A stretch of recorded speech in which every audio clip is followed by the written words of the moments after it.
This is the 6. Okay. These originally came out, I think, around about 1993. Okay. Something like that. And the only reason I remember that is that these were the shoes that I wore when I played basketball at school. And I remember getting these, and I was so happy. I was so excited. And I'm telling you now, Simon, my game improved overnight because I felt like a superstar. Okay. They are the most. I think. It's like when you look at a Ferrari or what a piece of art. I think these are beautiful. So when I got these, I was the boy. People wanted to try them on. People wanted to look at them. But I wanted to touch them, and I wore it to death. Literally, like the bottom was falling out of it. But by then, I started becoming ridiculously interested in trainers, almost like an obsession. And I remember I used to have a little notepad, and I used to cut out pictures from magazines and stick them in the pad and carry it around with me. I don't know why. I suppose it kept me off the streets and kept me safe.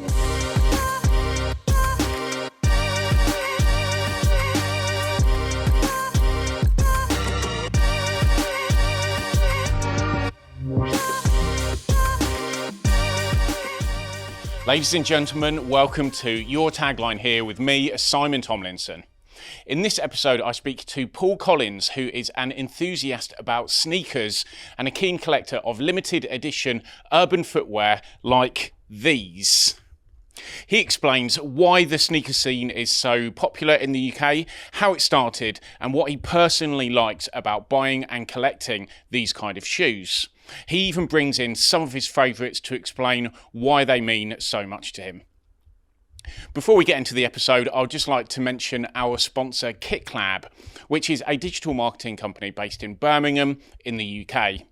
KitKlab have over 15 years experience and specialise in branding, websites, digital marketing, social media and more. So if you want to grow your business online, just head over to kitklab.com, which is KIKLAB.com. Okay, without further ado, let's get started with the episode. If you do like it, then please make sure to give us a thumbs up and subscribe so you don't miss out on any future content. Mr. Paul Collins, welcome to the podcast. Thank you, Simon. Thank you for coming. I'm really looking forward to this episode. You are? I am. Oh.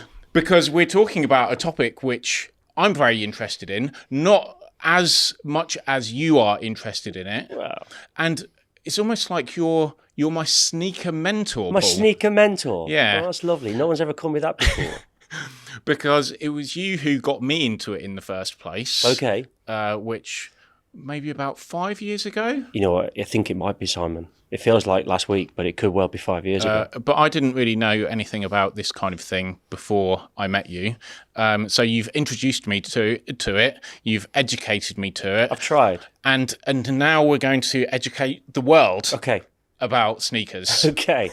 So I've got some questions for you. Hey, shoot away. What do you want to know? Well, the first question is, what is the correct terminology to use for these wonderful pieces of footwear? Because I've been calling them sneakers. Okay. Because I quite like the way that it sounds. Yep. It sounds sneaky. But I know that they're also called trainers, tennis shoes, pumps. Pumps? Kicks. Pumps? Is pumps an actual term? I haven't heard pumps since I was at primary school. Okay. With plimsolls. Okay. I think people still do call them pumps. My mum calls them pumps. I think you can call them pumps. Okay. So is there a correct term for this? And does it matter? I don't think it does, Simon. I don't think it does. I think there's a difference. American English, sneakers. Yeah.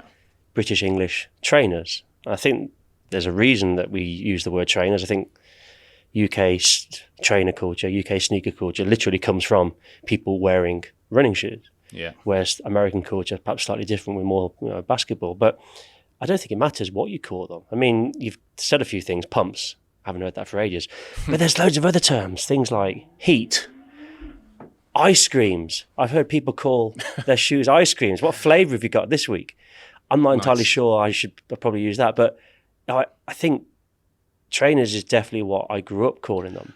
And that's definitely what I grew up calling them as well. But you said you used the word sneakers. So I use the word sneakers, and I think it's because I think of trainers as like trainers that anyone would wear, where I feel like these are... Give me an example, Simon. Are more of I don't know, just like a bog standard pair of trainers, almost like the kind of trainers that you'd wear to go to the gym. You mean like a pair of Reebok Classics? Yeah. Okay. Whereas these, I think, are a bit more exclusive, and I think calling them a sneaker makes them distinguishes them away from the everyday trainer. I've started to use the word sneaker. Okay. Because I think, like a lot of other things, it's not necessarily an American term; it's an international term. Yeah. And as the sneaker stroke trainer scene changes and goes different parts of the world, Asia and China, which is just absolutely mad, they'll use the term sneaker. So you know what? Let's use the word sneaker. Let's get some consistency. Let's use the term sneaker. Okay. I do also quite like the term kicks. Kicks. Yeah, it's a bit of slang. There's lots of different slang as well in sneaker culture. Lots and lots of different things. So you mentioned sneaker culture or trainer culture. Yeah, we're going with sneaker. We'll go with sneakers. Sneaker. What is sneaker culture and where did it all start? How long have you got? How long have you got? How long is the podcast? Well, and I can see some very interesting books here. Which we've got some books. Which we've got some follow-ups. We're going to give some recommendations of what to go and read, and documentaries and all kinds of stuff. Sneaker culture. We are using sneakers, definitely. So. Yeah. I think it's been around certainly in this country, probably since the 1960s, certainly since the 1970s, and terrace football culture. Okay. Possibly been around in Japan since the Second World War because they had a history and heritage of making running shoes. Nike, they started off importing running shoes from Japan. That was their whole kind of business model before they started manufacturing their own. So different parts of the world, different times. It feels like a big international market now, though. It's much more homogenized, hence the terms that we use. So that's where it started and it originated from. Are there any any pairs of sneakers that were the forerunner? That Is really that a got pun, it started. Simon? Is that a pun? It was a pun, yes. That's marvellous. Thanks. I haven't bought any with me today. I mean, if you look at Nike's waffle runner, literally they poured rubber into an old waffle iron and just to experiment, and it came out, and hey, guess what? It worked. So there were shoes made for professional runners. Yeah. They weren't made for you and I to go down to Size or wherever and buy them just to kind of keep in a cupboard and look at them. They were made for professionals to run in. My grandfather was a long distance runner, and he remembers wearing shoes that, you look at them now, they almost look like torture instruments. How on earth anyone actually ran anywhere in any of these without breaking their ankles? I have no idea. And I remember him saying, if I had the technology that you guys have got now, it would have been so much easier. It would have been amazing. So, you got companies like Nike in the 1970s actually geared up for making shoes for athletes, purely and simply. So it started with making shoes for athletes. When did it then start leaking out into popular culture for people wearing them for fashion purposes? So you talked about running as well, but I know that basketball was very influential, and most of the shoes here are basketball. I'm afraid to shoes. Say, that's my personal choice. That's how I've got into it through when I played basketball when I was much younger. But if you think of the UK sneaker scene, for example, you ask a lot of I'm no expert. I'm an enthusiast, but you speak to most people and they'll say a lot of it came from football culture in the 70s, terrace culture. And like a lot of things in this country, in the UK, it's a working class culture. We take something and we make it cool. And thinking of the kind of trainers that would have been within that football culture, I'm thinking of the Adidas. Is it the Gazelles? The Gazelles, with the clean white stripes or the coloured stripes on the side, which could have been white stripes. All sorts of different colours. Yes. So a lot of people will say, you can kind of work out who was there, really. People will say, oh, yeah, I remember football culture, terrace culture. I was wearing my Adidas Superstars. And it's like, well, we didn't wear Superstars in this country. We do now. It was Gazelles. And, they were super cheap, accessible. Okay. And, you still go to places like Manchester and it is just 99.9% Adidas. Okay. And people wearing those shoes. And, it's not my thing. I'm not a big Adidas fan. I like some of the Yeezys, but actually I think it's particularly a northern thing from those places. Like a lot of culture and subcultures in this country. You go to Bristol, you go to Nottingham, go to Birmingham. It's completely different. You think just how small this country is, yet there may be different pockets of people doing different things. Okay. Birmingham, it's a real mix, but you go down to London, Air Max rules. It's a very, very different scene to when you go to Manchester, which is Adidas. Or you go to Liverpool, where everyone's wearing Air Max 95s. So, there's so much different stuff going on. And in terms of the companies that make these shoes, we've mentioned Nike. There's Adidas. Would you say that they're the biggest two players, or what about people like Puma or Asics? Is that how you say it? Still to this day, to the age of 43, I don't know if it's Asics or Asics. I don't know. Perhaps I should have found that out before I came on this podcast. Perhaps someone could tell us. Look, other brands are available. I mean, look, I'm a big Nike fan simply because I played basketball and that was the culture. When I played, it was all about Chicago Bulls and Michael Jordan, hence Nike. But you talk about the brands. I mean, Jordan brand is a separate brand. It's a standalone brand. And strangely enough, it's so successful that Michael Jordan earns more from royalties in a year from his shoes than he ever earned in his entire career. Well, he's a multi-billionaire. He earned a couple of quid when he was playing as well. You remember he was quite good. So Jordan brand is probably number 2, Nike's number 1, Adidas. I think Adidas owned Reebok at one stage. So you do get me. It's like, look, Simon, it's a business, isn't it? People buy it. People are buying each other. They're like every kind of mature market. You get people trying to enter the market, people coming out of the market. Interestingly enough, I think what we might see over the next couple of years are Chinese brands. Okay. We don't see them here on the streets, but like everything, culture changes. You go to China and people will wear. I mean, first of all, there's lots of fakes, but they'll wear Chinese brands. I just don't think our media covers it in the same way. You get 1 or 2 NBA athletes endorsed by Chinese brands, but it's few and far between. But I think that will change. So I now want to focus on where we are now with the sneaker scene, because we've talked a lot about the history of where it's all come from. How does it work now with people who collect these things? How does it work now? So can you just give us some examples of how fanatic people can be about these types of shoes? Because I know that there's a shop in Birmingham called Size, and I walk past it almost every day. Yep. And occasionally I will see queues of people, hundreds of people that will be queuing up outside. And I imagine that's because there's a new launch of trainer. So that's kind of like... can you explain how fanatical people are about these sorts of shoes? It's hype. And I suppose the biggest thing that's changed over the last couple of years, I mean, the internet is not a new thing, but you buy your shoes online. Whereas before, you have to know when things were dropping, as is the terminology used. And people still like that excitement. It's not for me. I don't really want to go and sit in a queue with whoever for 3 days with no food, no drink, and then to be beaten up or possibly have my shoes stolen from me when I walk out the door, which has happened. Really? There was, goodness me, when was it? Back in the early 90s, Nike did a very, very limited run of the Dunk Pro. I've got a pair here, actually. And there was one released in New York, the Pigeon Dunk. There's a pigeon on the side, on the back. I think there was something like, I don't know, a couple of 100 pairs. Okay. Designer was involved. People were being threatened with knives and guns outside the shop, and they had to call the police in to protect people. I mean, that is crazy. I mean, people have died because of their shoes. I mean, me just walking up here, to do this with you, I've got a bag full of gear. What as if, it's scary, and I've walked around with shoes and people have stopped and looked. Most people are pretty cool. I think lots of people appreciate trainers and people are happy to stop and talk, but there is every now and again a time when you think, well, okay, perhaps I shouldn't have worn these today. When Yeezys have come out, I mean, okay, look, everyone's got Yeezys now, but you've got a pair of shoes on that probably resale price 1,200 quid. It's a very easy thing to stop someone, take off their shoes and run. I want to ask you about how much some of these trainers cost, and you mentioned about were they Yeezys that were 1,200 quid? Yeezys. Oh, come on, you must know. Okay. Look, we're talking.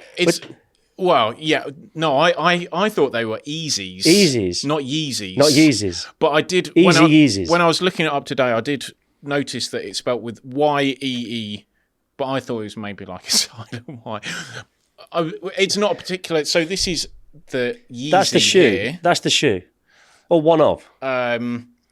And it's not a particular style that I particularly like, and that's why I don't Simon, really know. I mentioned that most of the stuff I buy is Nike. I'm almost a Nike addict. These are Adidas, but they're not Adidas per se. I mean, they've got an Adidas Ultra Boost sole. I mean, these are the comfiest things I've got. Okay, these are amazing. But these are designed, my friend, by Kanye. And is that why those ones are so popular? Just because they're designed by Kanye West? Well, yes.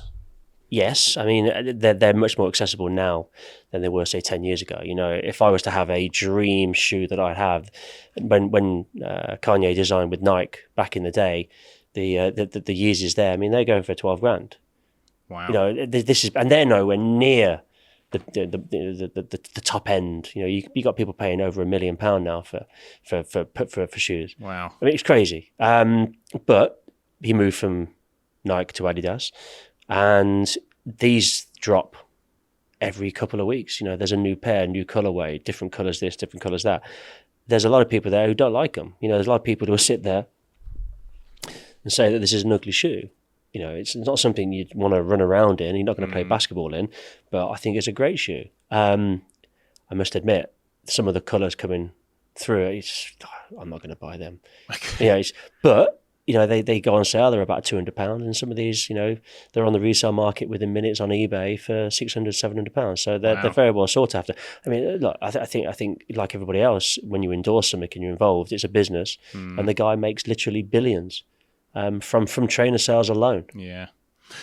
So I now want to talk about some of your collection that you've got here, and what they are and why you like them. Because I can see that you've got quite a few different types of Jordan. Yep.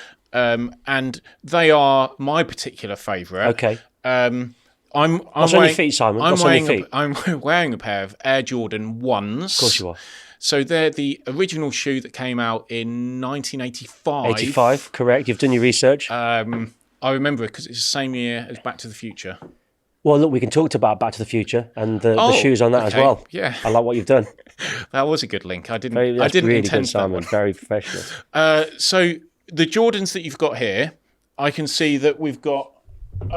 So if you hold those ones up, that is a Jordan Mark III. That's a 3. Is there a Jordan Mark II? There is. Okay. There is. And I'll just put that one back. We'll go to that. What we'll get some close-ups of these afterwards. Why don't you show us the one? Okay. Why don't you show us the one? Now, I think I've noticed you've got the mids. Yes. You haven't got the high top. So it wasn't the shoe that Jordan wore himself. These mids are pretty new things. There's a different market for these. But look, I think that's a beautiful shoe. It's very well designed. It's classic. It's timeless.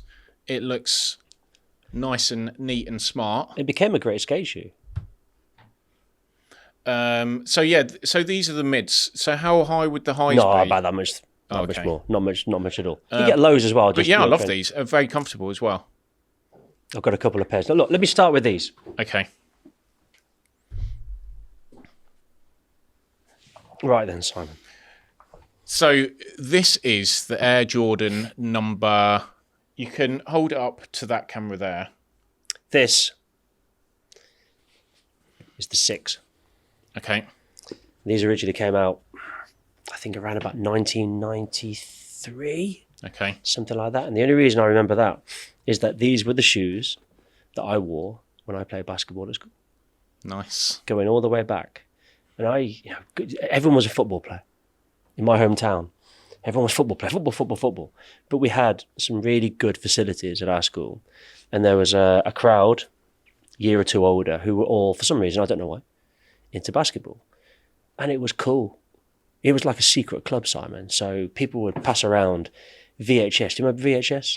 Do you remember? I do, yeah. Oh, good. People would hand around a VHS video and you'd take it home, play it, and it would be a game. Somehow they managed to get it, and it would be like a secret club, be like a fight club. And everyone would watch it, and of course it was always Chicago Bulls. It was always Okay. Michael Jordan.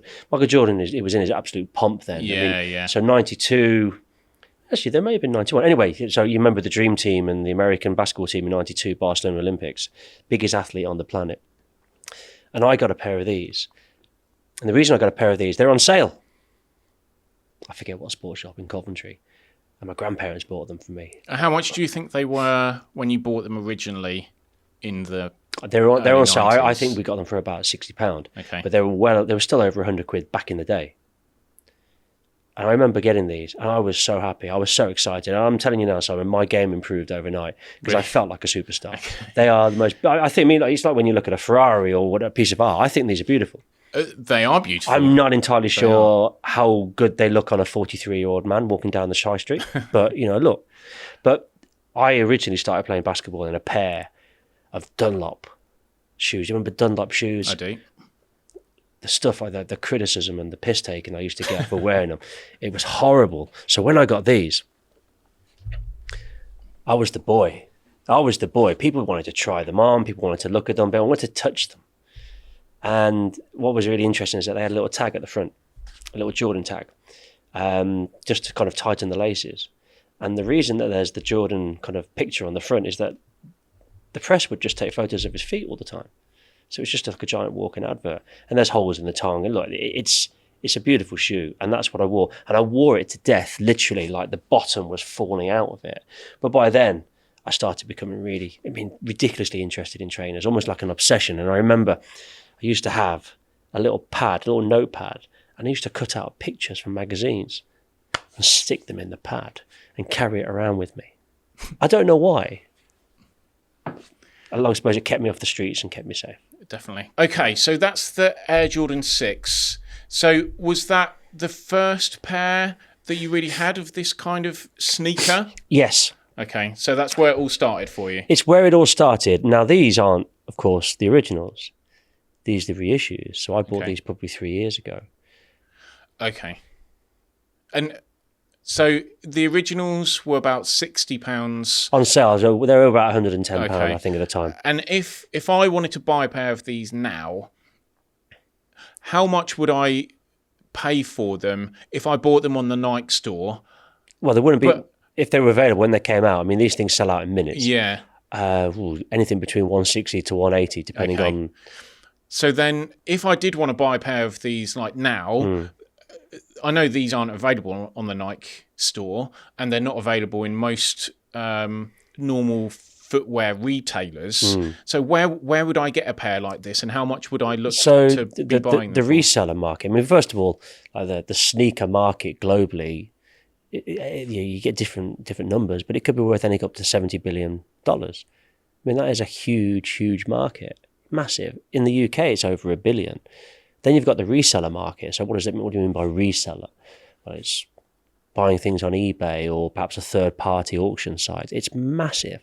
And if you think, we'll go back to those guys we saw sitting outside Size, a lot of them, sadly, aren't in it for the culture, for being a true sneakerhead, if you will. It's because they can see a quick profit. So they go and they queue up, they buy a couple of pairs of shoes, they can sell them for twice the price quickly. I mean, there's probably quicker ways and better ways of making money, but if that's your thing, you know what you're looking for. Yeah.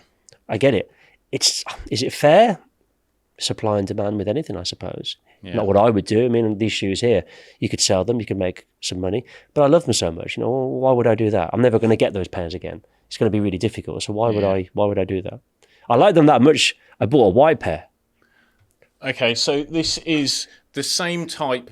So this is a Jordan 6. This is still the same model. So exactly the same model, but just different material. White instead of black. Different material. So this is polished leather and this is suede. That's correct. Now I can geek out and talk about the different colours and how they've been made. And look, some people would sit there and say, well, this is slightly different from another model. But Nike cottoned on very quickly that, it wasn't just for shoes for athletes. So when Jordan played, he was playing in 3 or 4 different colours every season. So they knew what they were doing. So we've talked about the Jordan 6s. What's the next pair on this table that you're going to talk about? Well, let's stay with the Jordans. Okay. So let's look at this one here. Okay. I know we're not really going in chronological. We're not going in chronological order. These were the model just before The 6s, these are 5s. I think that's a beautiful shoe. In fact, I actually thought about wearing this today. Okay. I didn't. I wore something else. But these are beautiful. And, the quality of these, they're amazing. But I remember one of the guys in the basketball team had a pair of these. I was so envious. They were beautiful. So do you prefer the 5s to the 6s? Or is it a tough call? Can you pass me the shoe over and I will hold it up to the camera? Now show them the back of the shoe, Simon. You'll see it says Nike Air. Yeah. There's social media, there's websites dedicated to whether it should say Nike Air or it should be a Jordan logo. Literally, that's how people geek out on this. So I can see the 6 here. That's okay. So that makes it quite. So the 3 has got the Jordan logo, but then the 5 hasn't. The originals had the Nike Air logo. Okay. Of the 3s. All of them had the Nike Air logos. Now, when they bring out these reissues, more often than not, they've got the Jordan brand on. But these came out with Nike Air. Now, listen, I love trainers. God, I do. But really, people were that bothered. But that's what commands the price because of that limited, that rarity of having something just slightly different on the back. So, picking up on something that you said, you were going to wear these today. Correct. That leads me on to a question, and we're going to continue talking about these because we haven't finished yet. We're just going on a slight digression, tangent. Tangent will do. Do you wear these trainers? Is the first question. Okay. So do you wear them? Well, look at the 6s. Do they look like they've ever been worn? No. They haven't been worn. They haven't been worn. And there's a reason for that. There's a reason because the prices of these goes up. And am I going to realistically wear them? Did I buy them to wear? I'll be honest, Simon. I bought them because they were the first shoes I had and I loved them. I just wanted them. And what do I do with them? Sometimes I get them out and I just look at them. No, they're silly. They're just... They're a thing that I'm just obsessive with. And they sit in the box fresh.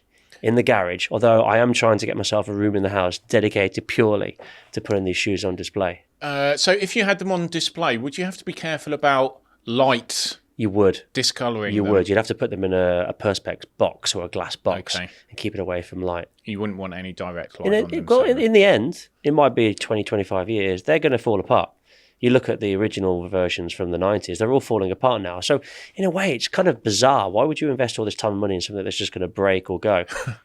Hey, look, there's no logic. But it's like a piece of art, isn't it? It is a piece of art. And for you, it's like a memory taking you back to your youth when you were wearing these actually on a basketball court. When I was young. When you were younger. When I was young. I'm trying to reclaim my youth. Look, those other ones there, the white ones. The 5s. Now, interestingly enough, you see the tongue on that. Yeah. It's the 3M. It's reflective. Okay. Do you know why they did that? No. So when the photographers took pictures using a flash, what did happen to the tongue? It stood out.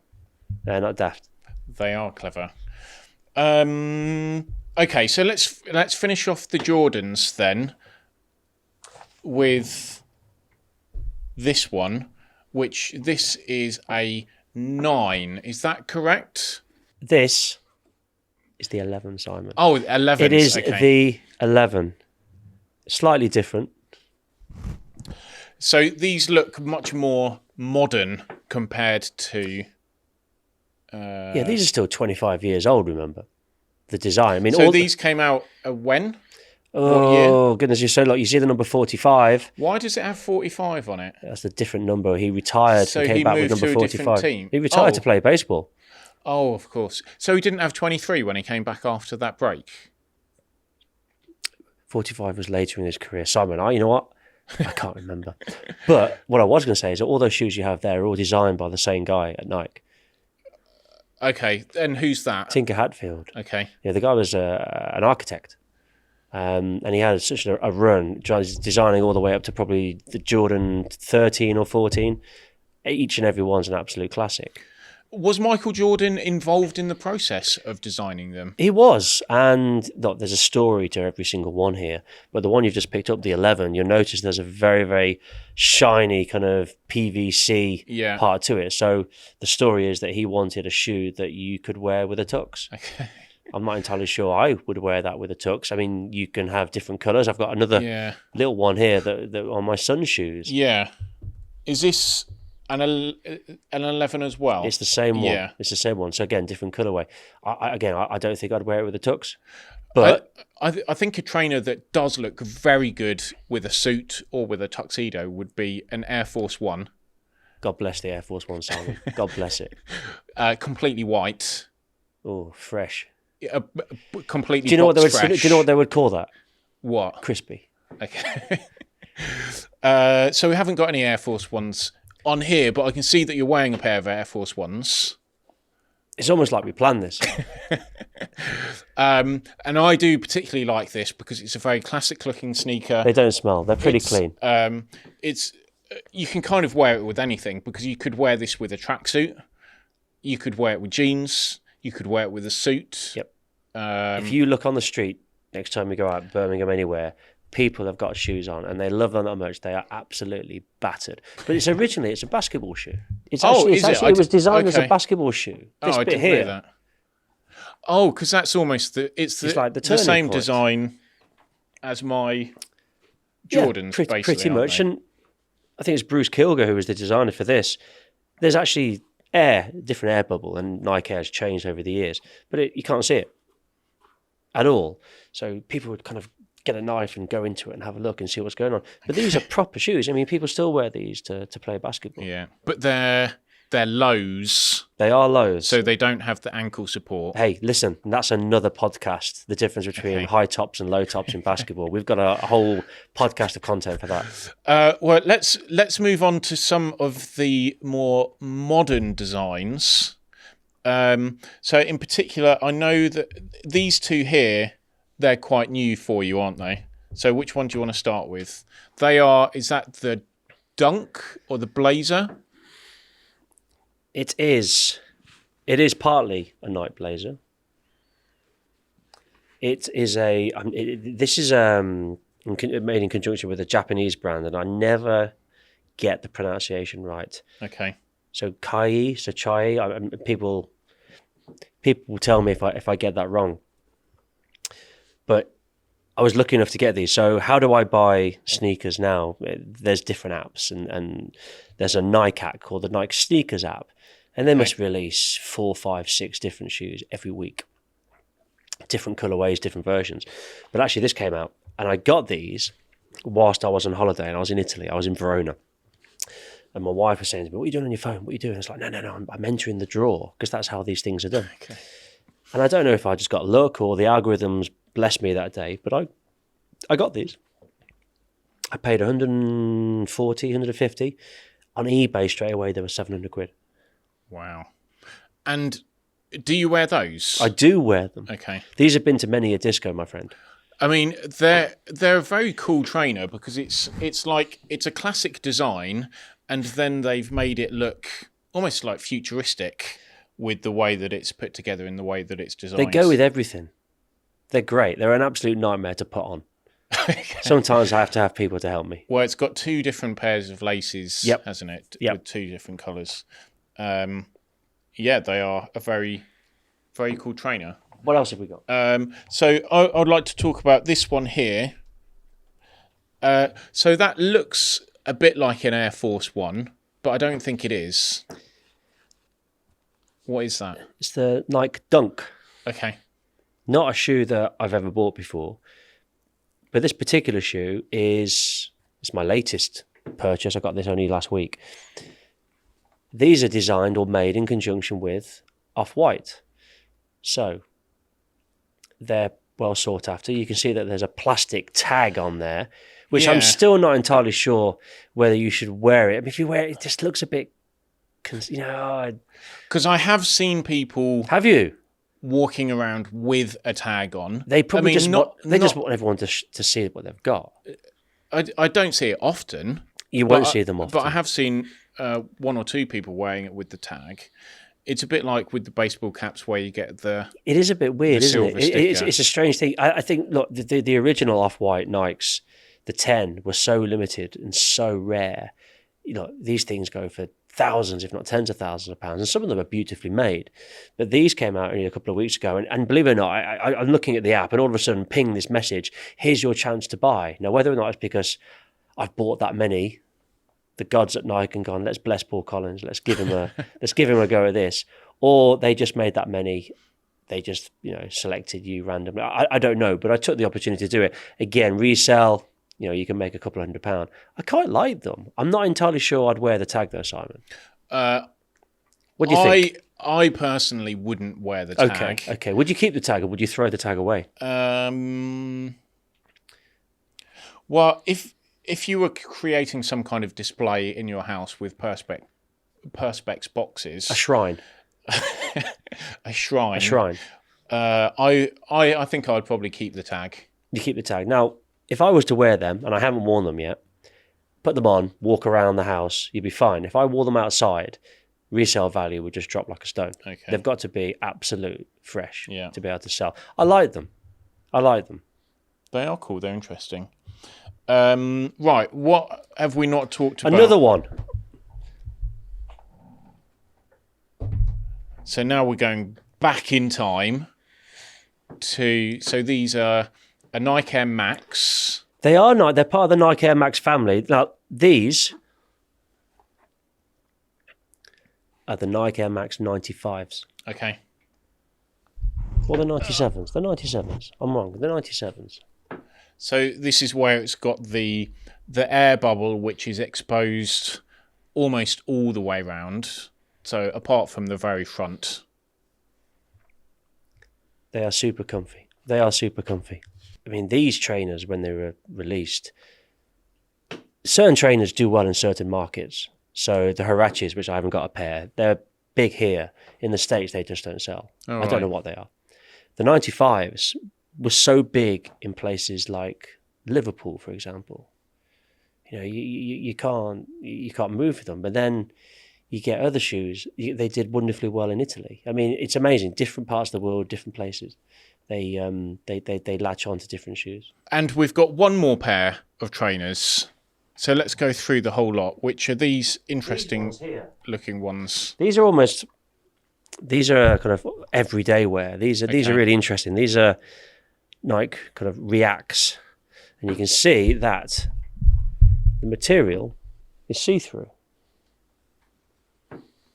Yeah, so it's like a really thin, almost like a mesh type material. So depending which would be great if when you're on holiday and it's hot. Simon, I'm not entirely sure I could wear trainers in hot climates. I'd have to wear a pair of flip-flops. But you wear a different pair of socks, you completely change the way that the shoe looks. Oh, right. Yeah. Now, these were, they were a couple of years old, but these shows you how important sneaker culture is now to kind of like high fashion. These were debuted, if you will, on the catwalk. I don't know what show it was. I have no idea. But these are now part of high fashion. You've got serious designers and people involved with these things. That was an example of.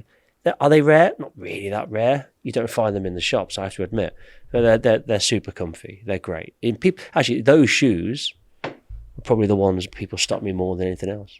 Well, they are very different. And although, like, I really like the range of Jordans and the Air Force Ones, you see them relatively often in a city centre. Like, I will see several people wearing Jordans most days when I'm walking through the city. Which ones? Definitely Jordan 1s. You never see the 2s? No. No one even, so many people don't even know what the 2s look like. No, I don't know what the 2s look like. I reckon it's time for a renaissance of the 2.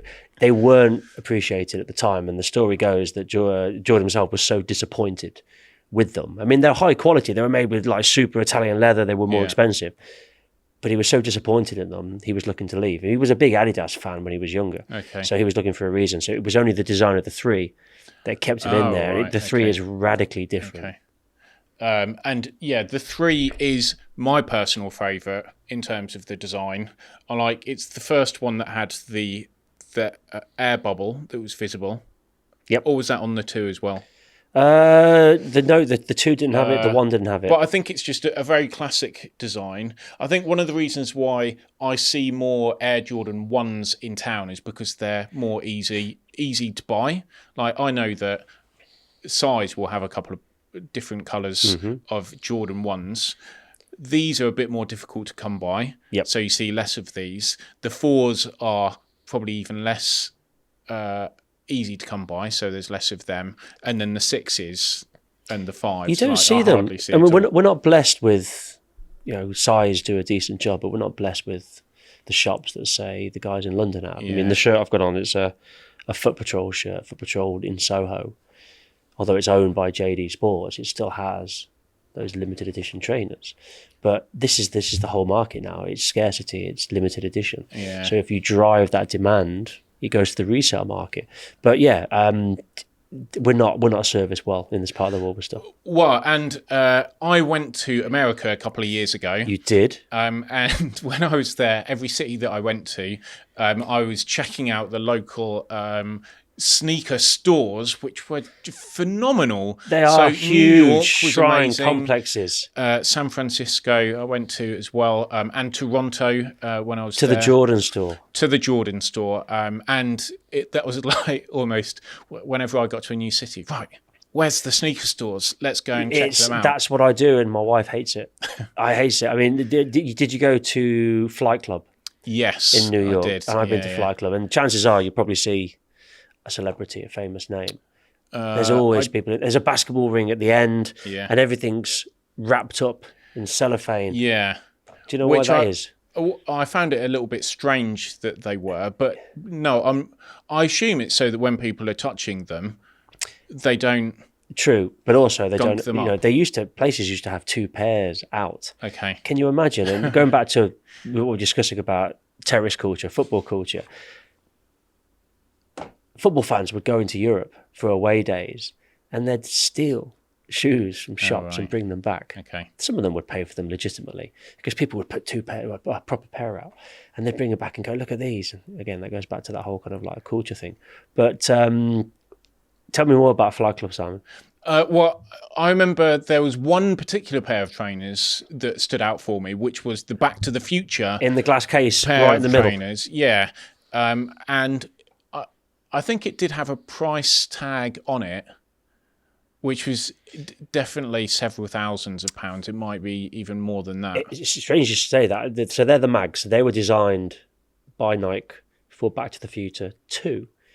I think it's 2. It is Back to the Future 2, yeah. That's where he, goes to the future. That's where he goes to the future. It's my favourite one of the 3, Simon. Anyway. Right. Where are we going? You were going to tell. I was going to tell you, actually, how much these are going for. What, the Back to the Future? Yeah, how much mags. do they go for? I wrote this down earlier, actually. Let me just remind myself. They can be up to anything for about $70,000-$80,000. Wow. In fact, there's a pair being auctioned now because I think it's Michael J. Fox, isn't he? For one of his charities. That's something that they're trying to raise money for. But the demand for the mags is just over the top. So now if people want to get more into this kind of thing and want to learn more about it, where can they go to do that? Are there any books that you would recommend or documentaries that people could watch? I mean, there's everything because it's the whole culture. It's not just about buying these shoes. It's about talking about them, looking at them, chat forums, reading. I mean, there's art, there's all kinds of stuff. But one of the things, an excellent documentary is Soul Seekers, which is just about the UK sneaker scene. It came out, when did it come out? 3 years ago, about 4 years. Really interesting and focusing exclusively on the UK and the things that we've covered in the last hour or so. That's a really good place to start. I think that's on Amazon. Probably cost a couple of pounds to get it. Interestingly, there is a exhibition down at the London Design Museum, which I mentioned to you earlier. I went down a couple of months ago. Absolutely fabulous. And all the shoes that we've talked about, all these super duper expensive shoes, they're all down there. The Yeezys, the mags, everything else. I think that's on till the end of October. So there's a documentary there Soul Seekers. Yeah. I'm sure there's other ones. There's as well. There's loads of stuff. There's loads of stuff. So there's so much on YouTube. You can get lost. And the books that you've got here, is there any one of these particular books that you would recommend? You've got Slam Kicks. Now, for those of you who aren't into basketball, which is possibly most people, Slam magazine came out, I think it was every month perhaps. You had to really get it, or you had to get ordered into the UK, but they had a section at the back, every issue, about shoes, about trainers, and they've just compiled the most important basketball shoes that changed the game. And there, on the front, the Jordan 1. Is the Jordan 1. High tops, not the mids. What else have we got? This beautiful book. It's just called Sneakers. It's like a coffee table book. It's got articles about people that designed it. Okay. And stories behind it. I'm really geeking out here, Simon. Yeah, no, I love this kind of thing. Art and Soul. There you go. Look at that. Okay, cool. One more. Don't stop me. I'm into the groove. This is. Look at this. I had to carry this all the way. Beast of a book. The ultimate. That's what we're talking book. And again, it's got the Air Jordan 1s on the front. There's a theme here, isn't there? Well, so in my opinion, the Jordan and probably the Jordan 1 is the most iconic trainer. That was maybe one of the things that really spearheaded all of this, certainly in the basketball arena. But yeah, as you were mentioning before, then there's running shoes that are very popular as well. And I particularly like the running shoes because they are very comfortable. So something like the Challenger or the Waffle, which has got the waffle sole, or the Pegasus. They're all that classic. Well, that shoe that we looked at earlier, if you just pass it back, I was a little bit confused earlier when I called it the 95, when in fact it's the 97. I mean, this was designed as a running shoe. Yeah. Literally for professional runners. Now, I've never seen anyone wear this to running, and I don't think you'd get very far. And the Air Max 90, which is the original Air Max one. were original running shoes. In fact, there's a video on YouTube of, do you remember Frank Bruno? Bless Frank Bruno. I do remember Frank Bruno. He's still with us, thank goodness. Training in Air Max. Okay. Air Max 1s. So now, if people want to go out and they want to buy some of these shoes... Nothing's for sale, Simon. Oh, well, not your shoes. Nothing's for sale. But something similar to these. We mentioned the store size, which is very good. There's places like Foot Locker, which... You're never going to get anything limited, sought after. You're going to get bog standard, Air Force Ones and everything else that everyone can get. There's going direct to the manufacturer, Nike. And that's the business model. They've cut out the middleman. You used to be able to buy these things on Amazon. Why would you? You're losing margin. So the Sneakers app, download it. It's free. It's on iPhone, whatever. And there are reseller sites out there as well, aren't there? StockX. Yeah. Which I have to say I have bought a couple of things from. It's all authenticated. We make sure that they make sure there's no fakes. But yeah, it's a wonderful app. It's like a trading app. Yeah, it is. I've never bought anything off there. Are you going to now? I might do it at some point in the future. I think we should do it now. Well, my next question for you is, what are the next pair of trainers that you're looking to buy? Oh. Have you got? I'm sure you've got your eye on a couple of things, haven't you? Instagram is great for these things. I don't use Instagram for very much, but looking at trainers, weird. And people, these things are so hyped, and you get a heads up on what's being released over the next couple of weeks. And there's websites that you can apps you can download that give you a heads up and an alert when these things come to market. But actually, interestingly, the Air Jordan 1 is back on the market in the original black and red colours. Okay. In the next couple of months. Whether or not anyone's going to get their hands on it is a different thing. Mm-hmm. So that would be a most sought after shoe. Awesome. Okay. So I now have only one final question, which is, I didn't tell you about this question. No, you've not given me a heads up. So I don't know if you know that this is coming, but on every episode, what we do is we ask the guest to come up with a tagline some kind of short statement to summarise their story about what they've been talking about. Really? That's why the show is called Your Tagline Here. Okay. Because we want to know what your tagline is for these shoes.